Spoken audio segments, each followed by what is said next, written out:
కేంద్ర ప్రభుత్వ నిధులు సంక్షేమ పథకాలు నేరుగా గ్రామీణ ప్రజలకు చేరుతున్నాయని బీజేపీ చీఫ్ రామచంద్రరావు అన్నారు. బీజేపీ రాష్ట్ర కార్యాలయంలో సర్పంచుల సన్మాన కార్యక్రమంలో ఆయన పాల్గొన్నారు. గ్రామాభివృద్ధికి కేంద్ర ప్రభుత్వం కట్టుబడి ఉందని, రామరాజ్యం గ్రామ స్వరాజ్యం రావాలన్న బీజేపీతోనే సాధ్యమన్నారు.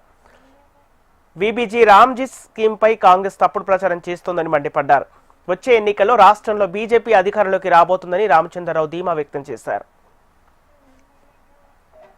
కేంద్రం నుంచి అనేక పథకాలు నేరుగా గ్రామాలకు వెళ్తా ఉన్నాయి.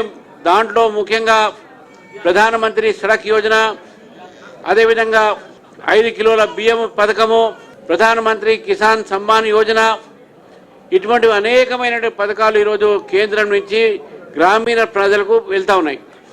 ఇటు ఉజ్వల పథకం అయితే ఏంది, ఇటు ముద్ర అయితే ఏంది, దీని ద్వారా అనేకమైన లబ్ధిదారులు ఉన్నారు. కాబట్టి రేపు రాబోయే రోజుల్లో కూడా గ్రామీణ అభివృద్ధి కోసము భారతీయ జనతా పార్టీ కట్టుబడి ఉంది. గ్రామాలు రామరాజ్యం రావాలన్నా, స్వరాజ్యం గ్రామ స్వరాజ్యం ఉండాలన్నా గాంధీ గారి కలలవి.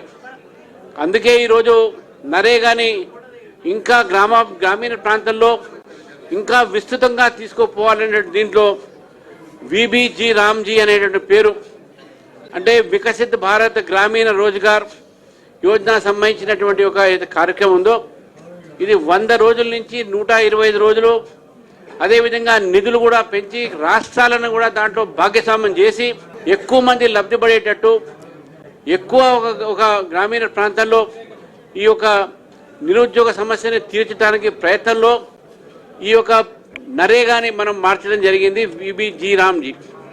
కానీ ఈరోజు కాంగ్రెస్ ప్రభుత్వం, కాంగ్రెస్ నాయకులు దాని మీద తప్పుడు ప్రచారాలు చేస్తూ ఉన్నారు.